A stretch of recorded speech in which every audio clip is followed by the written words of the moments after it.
Welcome to Fine Tuning with Drew Taylor, your one-stop shop when it comes to animation news and commentary. I am Drew's co-host, entertainment writer Jim Hill, and he and I are recording this show on Friday, February 19th, 2020. And so I have to ask, given that virtually the entire country is encased in ice at this point, what temperature is it out in LA right now, or? It's probably 74. I just had a lovely stroll with the dog, Jim. I'm in shorts right now, and so yeah. Oh, yeah. cool. Not to rub it in your face, but yeah. All right. Well, February in New England, you're telling yourself winter's almost over, and winter's Also. There we go. Yeah. There we go. February is just one sort of continuous kick to the groin. Before we get started here, when we were finishing up our last show, you were headed out the door to go to that Beauty and the Beast drive-in. Oh, yes, that's right. Yeah, that was really, really great. It was this tiny little sort of setup in Hollywood. Mm-hmm. There were only 15 cars there. Jordan, now I'm blanking on his name, the kid that's in all the holiday specials. Mm-hmm. The kid who dances and sings. Do you know who I'm talking about, yep. Jim? Mm-hmm. Okay. He was there, so I saw great to see him out and about. But yeah, I mean, the Beauty and the Beast still totally rules. Mm-hmm. So it was delightful. And just the film, or no shorts or anything? Just the film, and what was it? Mr. Duck Steps Out. Oh, cool. Which I think is a good. That's a good Valentine's Day double feature. No, that works. That definitely works. Yeah. Okay. Well, following up on other news from last week, did you catch the piece over at Cartoon Brew? I want to say Chris Melandri, the guy who helped get Blue Sky up out of the ground, was looking back fondly at Blue Sky and sort of mourning its loss. That was Deadline. I did not read it completely, but I was fascinated. I just haven't gotten a chance to. Okay, no, you're right. Circle back. How was it? It was a great piece, but again, I have to say I'm still not past this yet. In fact, there's still a part of me that the whole Mona thing, that they were this close to a finished film. And Patrick Osborne, the guy who brought us Feast at Disney, that Academy Award-winning short, was going to go to strut his stuff with a feature, and now we don't get that. And we did get news this week that for the first time in 5 years, we're going to get a brand new short out of Disney. Theatrical short. We've had the short circuit program. This is true for Disney Plus. But you're right. And a lot of Olaf and Frozen material. Also which true. Hello Ava, we gotta say, give our shout out to her. There we go. But yeah, it's the first theatrical short. Did you see the poster? Because I think I know what the story is just based on the poster. I know you love spoiling things for yourself based on images. Yes, or getting the art of book ahead of time or whatever. So this one is Us Again, right? That's the title, and written and directed by the head of story on Big Hero 6, Zach Parrish. Yep. So the log line, basically, it's an elderly African American couple go out for a night and they relive their youth, right? That's through dance? Well, they look like they're actually transformed into the younger versions of themselves, which reminds me of the very terrible Steven Spielberg section of the Twilight Zone movie. But what I've heard is that this one will leave you totally sobbing. Okay, well. So you will see it in the theatrical presentation of Raya and the Last Dragon starting on March 5th. Mm-hmm. And if you don't have a theater that is open near you, which I don't know where theaters are open, I think there's a couple near you, Jim. But if you don't go see it theatrically, it'll be on Disney Plus in June. Okay. So, all right. Yeah. By the way, Drew is not wrong. The kick the can segment in the middle of the Twilight Zone movie, among the worst things Steven Spielberg has ever done in his life. It's just. Well, the story behind that is that he was going to do a scary short. And then the, catastrophic accident happened. That's right. And so he said, I need to kind of sugar this up a little bit. And sugar it he did, Jim.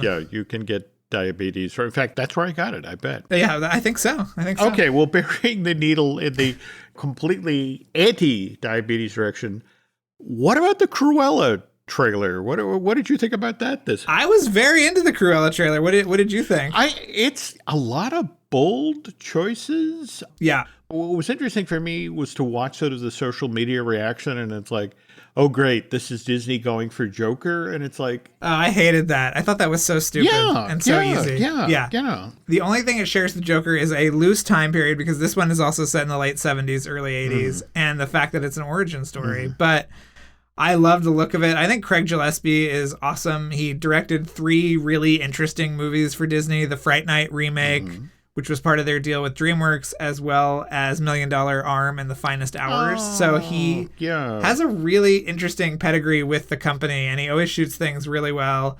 And he was the director of the Oscar-nominated I, Tonya, which is great. And I just can't wait. I hear the soundtrack is very cool. And obviously, I think Emma Stone is going to just kill it. But I was very into it. It's interesting you mentioned the Finest Hours, which happened here in New England. It was also shot in the Boston area. Probably not the best film to watch in February, especially given how many people are encased in ice and this sort of thing. But that's a genuinely great movie. Yeah, it is. Just did not connect with an audience when it came out. It's at moments like that you kind of understand Disney pivoting into subscription streaming services, because at least then you're kind of guaranteed an audience. Where convincing people also that their Finest Hour, not the greatest title. No. It was also like one of the last big 3D movies, which was cool if you saw it in 3D. It was just very dynamic. Interesting point. Okay. Yeah. Okay. But anyway, I suggest you seek out all of his films. He's a very interesting. He also directs those annoying emu commercials for Liberty Mutual. The Limu Emu. Those are him. So he wow. Yeah. Okay. Yeah. You had me on board until you brought that up. Oh, jeez. Sorry, I know that emu scares you. Yeah, it does. Like, I have issues. Well, as long as we're talking about subscription streaming services and the like, what do you make of the Skydance animation news with Luck and Spellbound now officially headed Apple? And more to the point, they signed a huge deal with Apple TV, didn't they? Yeah, there's a animated series coming as well, which is based on a children's book, and it makes sense because as I've joked here and on Light the Fuse repeatedly, Paramount just hates releasing movies. So why would they actually follow through and release these 2 animated movies? But yeah, I mean, it makes sense to me. And it's interesting because we're seeing kind of the Steve Jobs, John Lasseter relationship replicated in a way, just the kind of Apple crossover with him. Those 2 images, I couldn't tell if they were from the same movie or 2 different movies. Yeah. Well, I guess we should mention the other news in relation to at least Luck. We now have Jane Fonda joining the cast as a Luck Dragon. Yeah, she runs the Luck organization or something. There was a lot of confusion because people thought that she was replacing Emma Thompson, who left when she learned that Lasseter was coming over. So I'm sure she had a great experience with him on Brave. But yeah, I don't know what. But then they're saying it's not the Emma Thompson character. So I don't know what is going on. But Luck follows around the unluckiest girl in the world, who joins forces with magical creatures to uncover a force more powerful than luck itself. So make of that what you will. Discuss amongst yourselves. Okay. I don't know. How do you feel about it? Forgive me for making a weird pivot here, but we're talking about Mr. Lasseter. And this weekend on HBO, we have that 4-part documentary series, Alan versus Pharaoh, debuting, which I guess it's produced with cooperation of, Mia Farrow and her children. And it's supposedly very, very, very one-sided. But on the other hand, it really sort of lays open all of the stuff that was laid at Woody Allen's feet. It's supposedly pretty devastating. Yeah. If we look at the books that have been written already about Harvey Weinstein and this documentary series about Woody Allen, what do you think the chances are when Luck or Spellbound finally shows up on Apple TV that we're not going to see a similar set of stories about John Lasseter? I mean, first when he stepped away from Disney and when they formally separated, there were a few stories in the trades. I want to say The Hollywood Reporter had a pretty large piece, but A lot of people were reluctant at that point to come forward and be quoted directly or that sort of thing. But with 2 and 3 years now since, do you think we're going to get the same sort of thing that we're getting with Allen and with Weinstein, with Lasseter? I don't know. I wonder if Disney would try to put the kibosh on that. I'm still getting over the Michael Jackson documentary from a couple of years ago, Finding Neverland, which was so rough. But yeah, I mean, I'm still a little confused as to sort of what went on with Lasseter and what happened there. So I would love more clarification. I would too, but at the same time, I just find myself at 6s and 7s. I mean, I genuinely respect what the man did, moving the CG in a direction that, where, now, if you think about all the films today that are made this way and storytelling and that sort of thing, but but at the same time, as a man whose daughter is trying to get into animation in that field, and the fact that there's one less guy who's groping girls at parties, it's like, okay, this is a good thing, but it just sort of like, right. If this comes out, and again, it's something like this Allen documentary or the Weinstein book here now, I feel worse for Nancy Lasseter and the kids than I do for John. Well, I hope you, what makes them feel better is their never-ending stream of money, Jim. I think that you should not feel bad. I mean, I would hate for people to have to relive that period as well, which you would have to do, obviously, in a documentary like this. Yeah.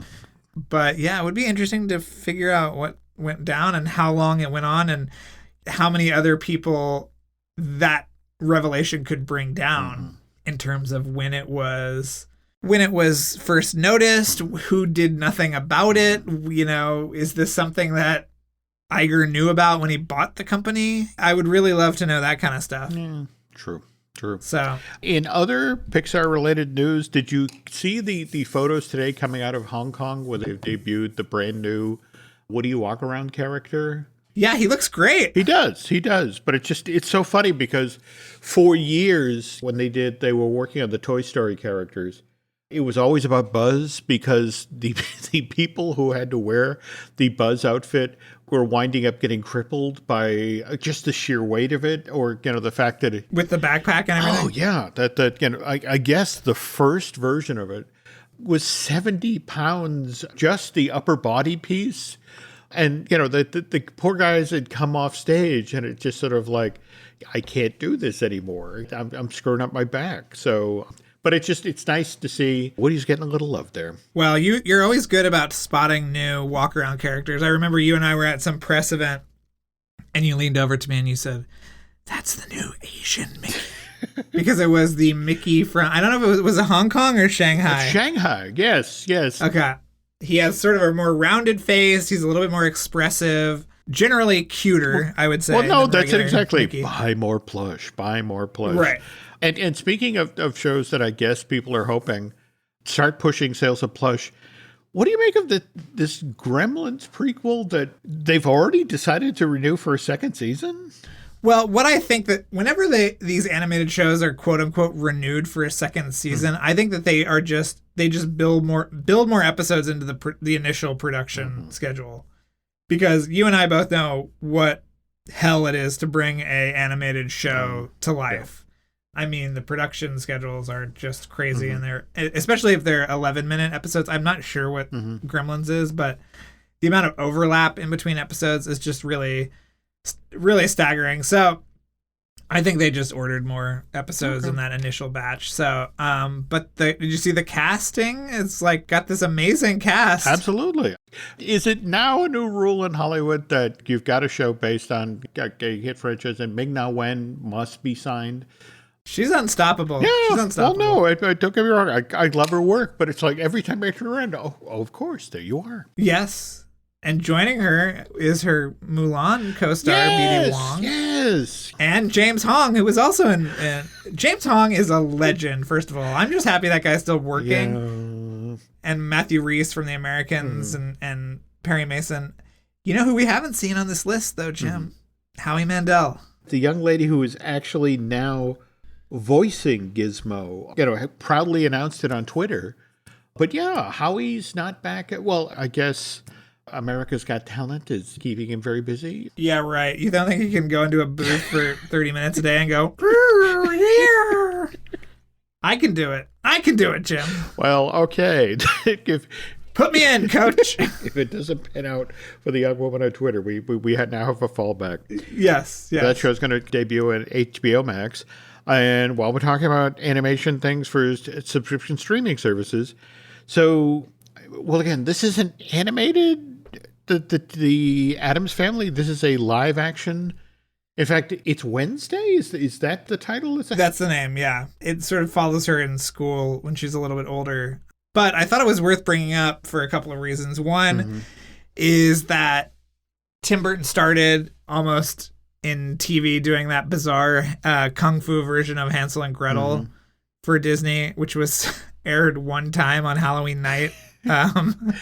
Yes. Which was live action. But I also wanted to bring up the fact that he, at one point, was attached to an Addams Family stop motion movie for Illumination. That's right. Yeah. Many years ago. It looks like, 2010. So 11 years ago.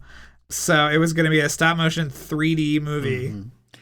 So we're aging up Wednesday and following her in school. It sounds a little Riverdale-ish. Yeah, she's in some school. I think it's called Nevermore Academy. Okay.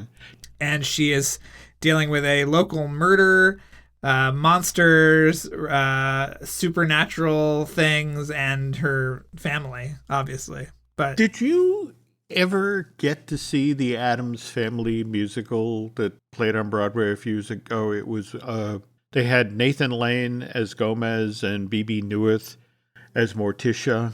No, I heard it was great, though. That's kind of a matter of opinion. The fact is that there's kind of a famous story of Nathan Lane is backstage in his dressing room, and the great Broadway diva Elaine Stritch comes backstage after a performance and sort of walks into Nathan's dressing room, and he turns around to look at her, and she announces from the door, "Whatever they're paying you, it's not enough."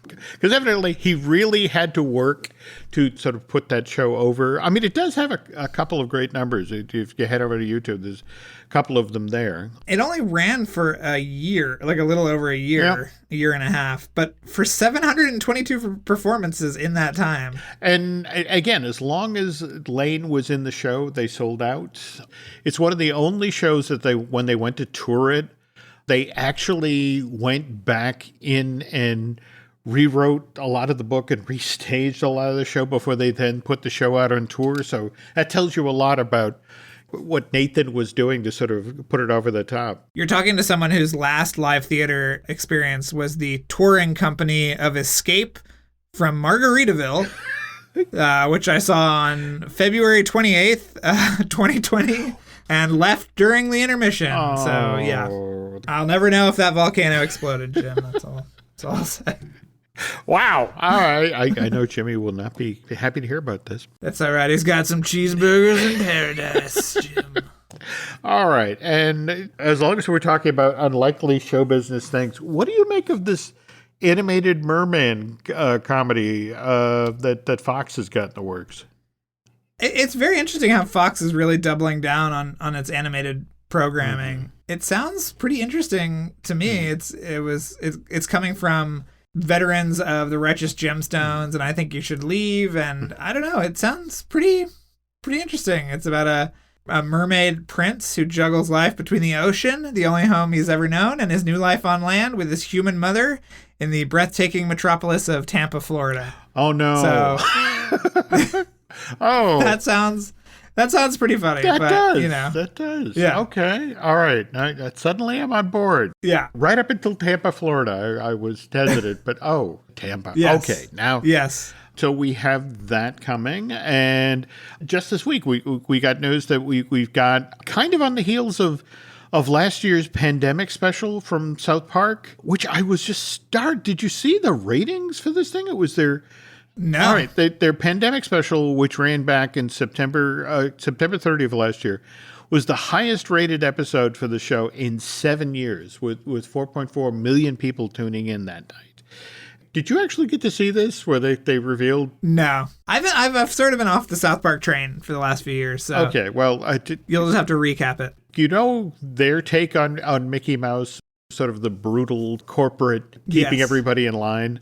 Mickey and Stan's dad have a hand in how things got started in Wuhan. And because this is a family show, I can't get into details, but it involves unnatural relations with a bat. And it always amazes me when I watch South Park in action like this and what they do with the Disney characters. It's like, where is Disney legal? How do they actually get away with this? Is that parody? Is that what the blanket protection there? Or I guess so. Yeah. Oh, I guess so. So on the heels of the huge rating success of that one, again, that was a special hour-long episode. We have another hour-long episode called the South Park Vaccination Special, which will air on March 10th. And if the pandemic special is any indication, I would imagine Bob Chapek is going to be sitting somewhere with either a bottle of Jim or a bottle of Pepto-Bismol. I think that's the only way he's going to ride this thing out.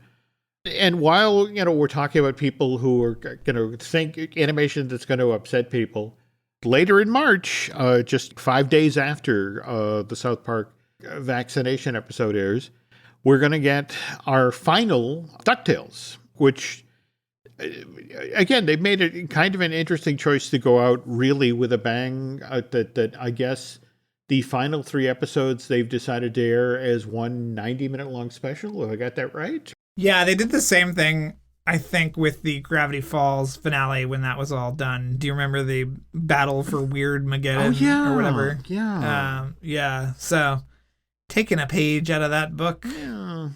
So 90 minutes long, airs on March 15th, beginning at 7 p.m.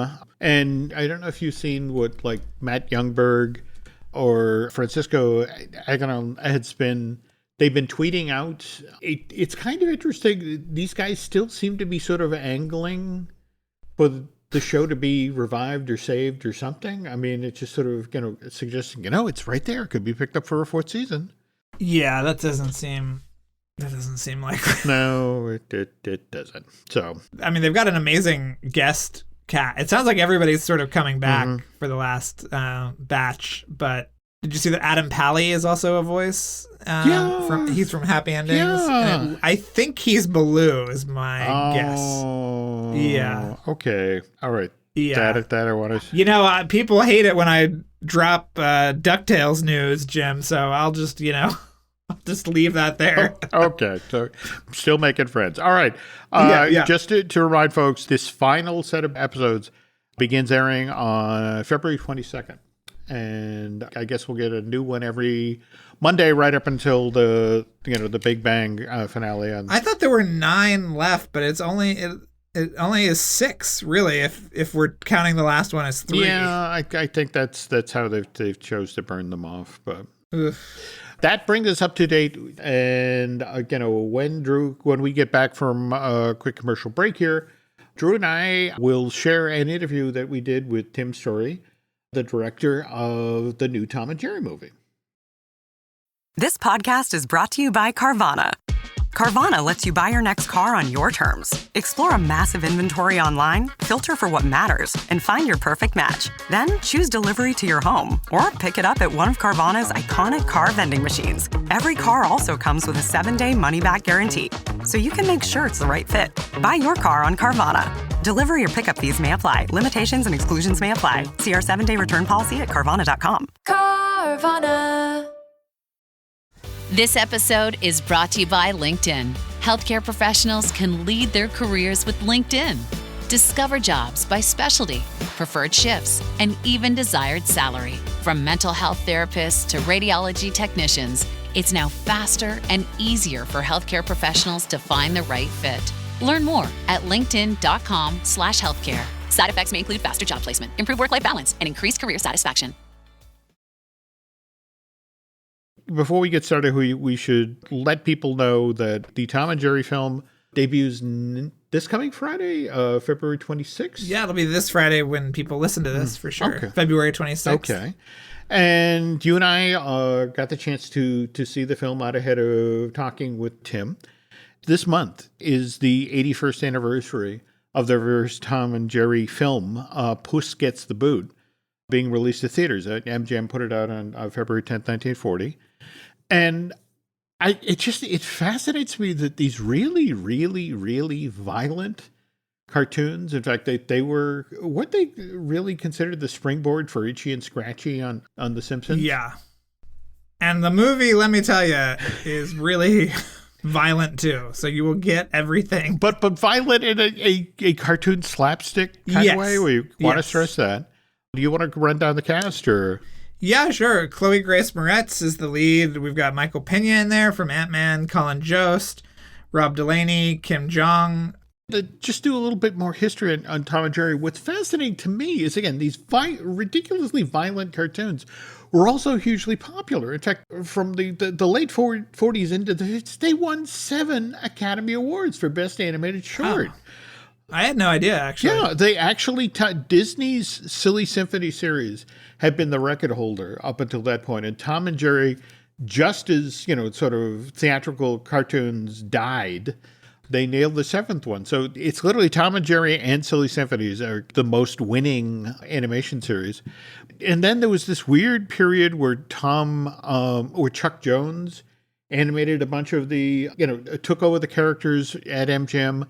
They're weird cartoons. If you know Chuck Jones's comic sensibility from the Roadrunner cartoons or Duck Amuck or that sort of thing, it's that, but the characters are also drawn with extremely cute eyes, and it's this weird sense of humor along with a cloying cartoon design. And then, honestly, the weirdest moment is in 1965, MGM sells the Tom and Jerry cartoons to CBS, and they start running them on Saturday morning.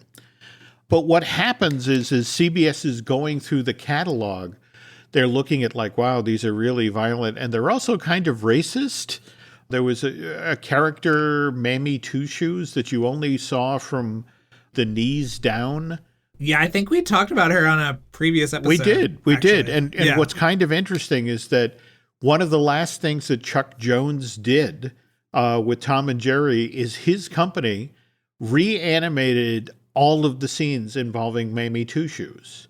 They erased all of her dialogue. They brought June Foray in to record new dialogue, and they repainted all of the black housekeeper from the knees down to a white Irish housekeeper. So it's June Foray doing her sort of Marjorie Main impression. This is where a lot of kids of my generation and going forward, this is where they first got to see Tom and Jerry, was this Saturday morning thing. And now Tim, on the other hand, he wasn't born till 1970. He's a real Tom and Jerry fan. He really studied the shorts. Let's let him talk about how he made this film happen. And again, we'll start off now with Drew and Tim talking. Hello. How are you? Hey there. What's up, Drew? How are you? It's so exciting to chat with you about this. I was wondering what did you look at in terms of the animation live action hybrid? Obviously, I think Roger Rabbit is sort of like the Citizen Kane of that, right? But did you look at other things when approaching this? Yeah, I must admit, not really. I kind of went back to Roger Rabbit. Then I went to the original Tom and Jerry cartoon, shorts. Okay. And look, I did check out the original Mary Poppins. It was, but I kind of stuck to that. I kind of knew. And I had seen, we've seen many before. Like I'm familiar with the other films that have taken the characters and made them CGI characters inside of the real world. So I had seen so many of those, but those weren't the ones that I were going to use for the base of what we were creating here. So after watching Who Framed Roger Rabbit, I must admit I went into my own little cocoon and figured out that, we're going to now create these characters with real actors, obviously human actors, quote unquote. And I just kind of knew or felt I knew what this film should be, how it should move and how it should, and it was trying to figure out kind of a tone because we were dealing with two separate worlds. You had an animated world that had certain rules. And then of course, we as humans have our own rules. And I just wanted to be sure that those merged seamlessly and hopefully people would like it. Right. Well, can you talk about the look of the characters, because it's an interesting kind of 2D, 3D-ish look that maintains a lot of the integrity of the original characters but kind of updates them. How did you kind of land on this? Yeah. Was there a lot of exploration? There was some exploration in the beginning of Hmm. figuring out how, for lack of a better word, how thick do you make the 2D? We always called it 2D plus because we Okay. were never going to go with characters that were completely, say, round. You know, in the event you turned them around, you weren't supposed to see the full volume of them. But we also knew that one thing that we were going to push was the environments they were in. So we knew that we were going to take lighting and have a lot of fun with lighting because we thought that would kind of give this a fuller look, a more complex look. And so at times, like when Tom is in the rain or when they're in the animal shelter, which is kind of like our jail cell, we knew we were going to have moody lighting. So we knew that that light might have to wrap around them slightly. So I must admit, we went from shot to shot and figured out how much or how little we could do. We found that in wider shots, we could have more of the thickness of the character, but we also found that in being close up to them, we would have less. So we just kind of, it was actually a shot by shot base. And that always told us where we should go once we saw it. Well, it's interesting too, because in the rain, it's like the rain is sort of running down Yeah. him like, on a piece of glass or something. It's Yeah. not like super detailed. Was that effects animation also sort of taking that same approach?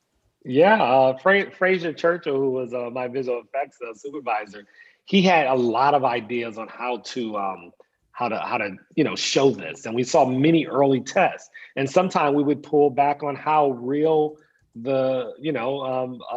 specifically the sweat. Right. There's some sweat that happens with him, but we also had to remember, well, the sweat was coming from Tom, so we took a liberty to make that water or sweat more cartoonish, as you might Okay. say. But when he was in the rain was not coming from him. So we just had a lot of fun in talking. We had like ridiculous conversations about the rules of this film, which were actually quite fun because you would get in arguments about the thickness of water, but we had some fun with it, even Yeah. with the saliva from Spike. We just had a lot of fun with how real or how fake we wanted this to look. Was there ever any sort of pressure to give them voices? I imagine at some point some executive said Kevin Hart for Yeah. Tom. I mean, Sure, there were conversations about it, but I was adamant to not go outside the rules that Hanna-Barbera had set up in their original shorts. In their shorts, Tom and Jerry just did not talk. Every now and then Tom would break the fourth wall and say something, or he would sing. And so we did that with ours, or they would both scream. But there were certain rules that those original 100 or so shorts set up. And I was adamant to make sure that we never broke those rules because for some reason other animals talked and Hanna-Barbera made it a point for these two characters not to talk. So I wanted to honor that. what was the hardest shot to pull off? I mean, there are some pretty complex things outside and, in natural environments. And what was the hardest sort of shot to pull off? Oh gosh, good question. Really the New York chase. Okay. We just knew that, there was no way in the world we were going to be able to shoot much in New York, especially not a chase. Right. So it was kind of a weird merging of like from a CGI truck to real truck footage to them being on the streets and getting digital photography that we would later make move, and some footage of the cement ground, creating CGI skateboards. And so there was a lot of that was kind of us constantly going back and forth on how to bring this chase to fruition. And it was difficult, but luckily I think we all turned away with something that was that we were really proud of. Well, I mean, you've worked with visual effects throughout your career and obviously on the Fantastic Four movies, which, were so long ago. How have visual effects changed since then? And how has your sort of approach to working with visual effects changed? Oh, they've changed so much. I mean, Okay. Everything is much faster. I mean, on the original Fan 4 film, this is going to date me. On the original Fan 4 film, we actually were looking at once we did an effect, we had to look at it on film, Right. even, and I remember with that film, we did shoot the special effects in digital cameras, but we were using film to do that original movie. So it's really crazy how much it's come, in terms of what we can capture, what we can pull off in-house, what we can pull off, what we have to send out. So it's come so far, and that's why to make movies in this realm, right now of today, your imagination has no limitations. And so with this film, what was fun about this is we could really go into a room and go, well, what do we want them to do? As opposed to, can we do that? It's always, you just kind of think about what you want to do and go for it. And the visual effects artists, they're just so brilliant, they can pull it off. Tim, I love how you reached back to get the stuff from the actual cartoons from the 40s. Like, for example, the animal tornado. Can you talk a little bit about how you managed to get Michael in there? Yeah.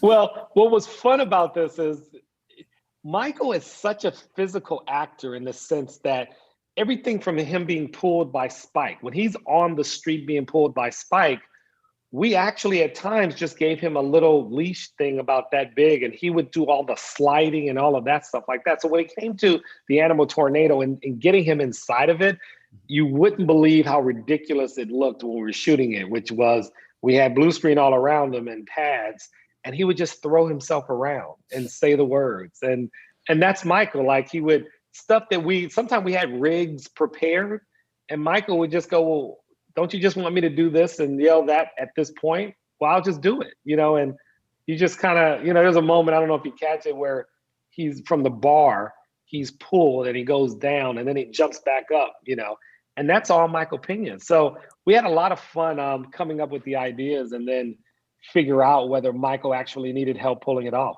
By the way, New York has never looked better than it looks in this film. Oh, thank you. You did a great job. First of all, obviously you shot this pre-COVID. When did you get your stuff in Central Park? Well, what was interesting is we got the stuff in Central Park actually at some point before COVID, I think. Because we actually did also get a few more things post, when COVID was actually happening. Stuff like when the pigeon falls down on the ground and there's a person on a bicycle that rides by.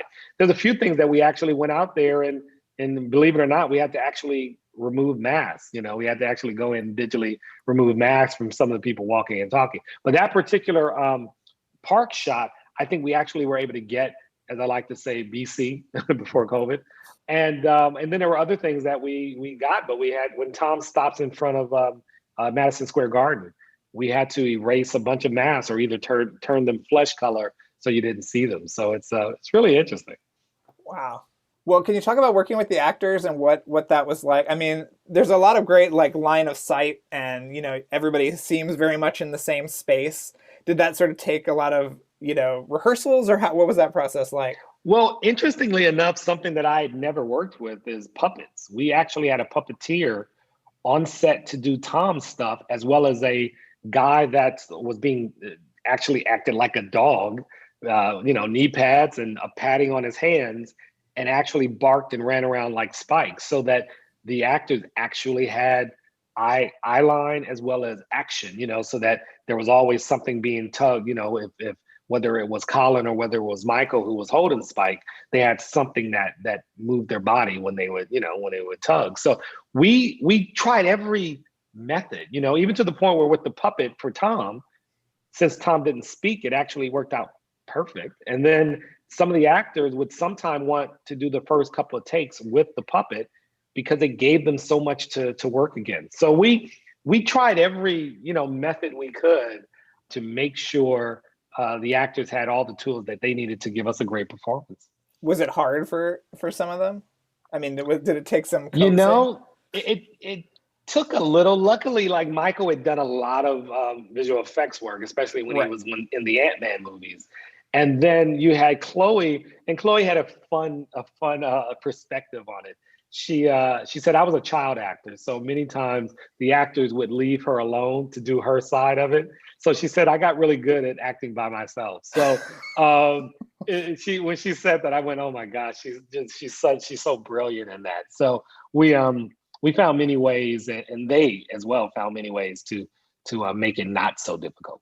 If you go back over the 81-year history of Tom and Jerry, it's cartoon slapstick violence. Nobody actually gets hurt. They get hit in the face with a shovel and then their face is shaped like a shovel for a moment. But throughout the history of these characters, they've walked them back and forth from really violent to, hey, they're just friends. And, when you were getting started on this thing, you really do lean into you do some wonderful slapstick in this thing. There's some amazing action scenes, but what were the conversations like with the studio? I mean, how much was too much or that sort of thing? Yeah, I have to give them complete credit. I asked them early on, are you guys in any way concerned about the amount of violence that I'm going to put in this movie? And they said no. Wow. They said, make a Tom and Jerry cartoon. And that was the kind of freedom I got from day one. And I said, okay, even to the point where I was in London and we were having some of the animators do certain things. And I say, guys, it's got to be violent. When he hits such and such, or it's got to hurt. And we pushed the envelope. And I don't think we ever went completely over the line, but we always pushed it, because when I went back and studied the old, it's weird how much you know in your head, but then you go back and study it. I was amazed at how violent those cartoons were. And even to the point where when we started researching some of the sound effects, they actually use gunshots as some of the impact sounds. So we found that sometimes we would take that and, pull it back a little bit and put like a weird sound over it, or a sound that sounds a little less harsh, So we actually did most of our pullback in the sound design of this movie. But the actual action, look, at some point, Tom pulls out a freaking chainsaw. We never held back to what the violence was going to be here, and thankfully, Warner Brothers allowed us to go for it. Was anybody ever nervous when they saw the final version? Were they like, no, okay, absolutely not. It was that was incredible about this experience. They allowed us to do it, and we found that even the kids, as we were able to do some tests, not a lot of tests, but as we were able to do some tests, we found that no parents, the parents actually applauded the way we approached the violence, that we always made it, as fun as it can be. That is like a fingers crossed, because we always knew that if the parents started boycotting us in terms of violence, that we'd have to change it. And luckily we didn't have to. I mean, going back over those old cartoons, did you figure out what made these characters so enduring and sort of tried to apply it to this movie? I always just came back to, I have a twin sister, and I've made it my life's work to get on her nerves. And I just kind of, went back to, for some reason, I think all of us, whether it's a fight with a sibling or it's a fight with a really, really close friend, there's a love there. And when you can, have unapologetic fights and create havoc in somebody's world, whether it's really trying to teach them a lesson or whether it's just trying to make them laugh, this kind of stuff is fun. And I think as a kid, the other side of it is, when do you get to destroy a house and not get kicked out of the house? Tom and Jerry always did that. And I wanted to make it a point to do that in this film. And I think as I look back, there is just something about family, friends fighting and giving each other crap and making their world a complete hell, that there's a lot of enjoyment that we get out of that as a young, as a child. What's kind of intriguing about this story is that in the end, there really isn't a villain. I mean, what I kind of enjoyed about this story is that everybody gets redeemed. Even Michael's character, who clearly sets the whole wedding laid waste to in motion. Was Sure. that a deliberate choice early on, or did that develop with the script? Well, I think it kind of developed inside of shooting the movie. Once you brought Michael Pena into this role, there is this thing. There's just this lovable quality about what who he is and what he created with Terrence.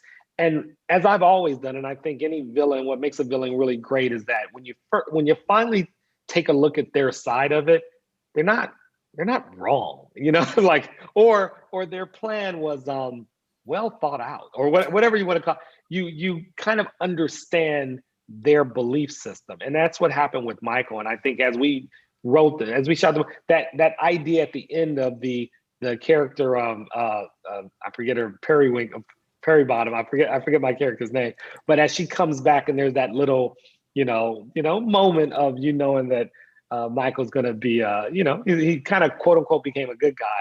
That came up in the shooting of the movie, and we said, you know what? Why not bring back? Not only did that give Kayla, the character played by Chloe Grace Moretz, some fun, you liked her again because she righted her wrong, but also it gave Michael kind of like a little pat on the back for figuring out what the true meaning of things are. And we just found that at the end of this movie, we wanted people to really smile.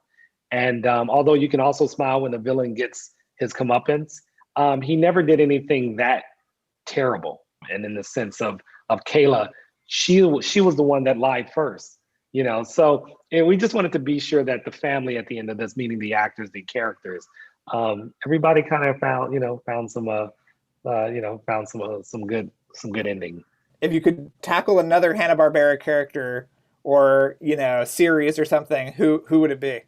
Secret Squirrel. Give me Secret Squirrel, Adamant, give me those guys, I love it. I'd love to see who you'd get from Morocco Mole. Yeah, see, now we're talking about now you're with me. Thank you so much for chatting, Tim. This was a big thrill. Right, okay, thanks, guys. This is a great looking film. Given that we've all been trapped in our houses and we haven't been able to go to New York, that Tim made New York look this good. But I love that story he was telling about when they had to go back in and do the follow-up shots outside of Madison Square Garden and digitally remove the masks. Yeah, that was really interesting. Yeah. And the same people that did the animation for Tom and Jerry, Frame Store, also did the animation for Flora and Ulysses, which is on Disney Plus this weekend. That's right. Which is actually really cute, really cute movie. But they are very versatile, and they really leaned into the kind of cartooniness in this one, and No. really, really cool. Check it out, folks. So again, drops in theaters February 26th, but also on HBO Max. Okay, so I guess that's going to do it for this week's show. But Drew and I will be back with a brand new episode of Fine Tuning shortly. But until then, there are some other great podcasts that you should check out, and among them are Light the Fuse and Light the Wick. So what is going on with Light the Fuse and Light the Wick? And we're deep in Light the Wick territory, Jim. We're doing that for the next few months, and I think we are coming back. I think our 150th show is on the same week as May the 4th. So that's when we're gonna bring out our Paul Hirsch interview. Cannot wait. And we're also gonna bring out a brand new logo designed by the geniuses at Filmograph, who are responsible for the title sequences of Mission Impossible, Rogue Nation, and Mission Impossible Fallout. Wow. So sort of a cool little extra bit. That is killer. Yeah. Holy cow. Yeah. Oh, I go. So, all right, cannot wait. Are we going to do merch with this, or? Yes, we're going to do merch. We're going to do everything. Yeah. Oh, so killer. All right. Yeah. Well, definitely, folks. You're missing out on truly great stories if you're not listening to Light the Fuse and Light the Wick. And don't get me wrong, we had some nice stories over at the Jim Hill Media Podcast Network. Len and I are plugging away at Disney Dish. We're oh God, the Joseph Mankiewicz archive. We've got a show coming up shortly where Len and Aaron actually hired professional voice actors. I can't wait to listen to this, Jim. I got a little sneak preview in my Did you? mailbox. Okay. Yes. Yeah. So I'll tell you what I think. Okay. But yeah, it's the original. Well, to be fair, it's probably the second draft of the script for American Adventure, because the script notes say revised first edition. So evidently there was a rewrite, and trust me, there were a lot of rewrites that came after this. But yeah, that they do this amazing job of giving you what the Imagineers first thought they'd do with the American Adventure. And It's an interesting bend on the story. And speaking of Aaron Adams, he's the gentleman I do the Marvelous Disney podcast with, and we'll be recording a new episode of that shortly. We got another Universal Giant. We got a Dustin Fusen I need to get in the bag for next week. A whole pile of stuff headed your way. You can find us on Twitter and Instagram at Jim Hill Media and on Facebook at Jim Hill Media News. That'll do it for this week. Andrew and I will be back next week with more animation news.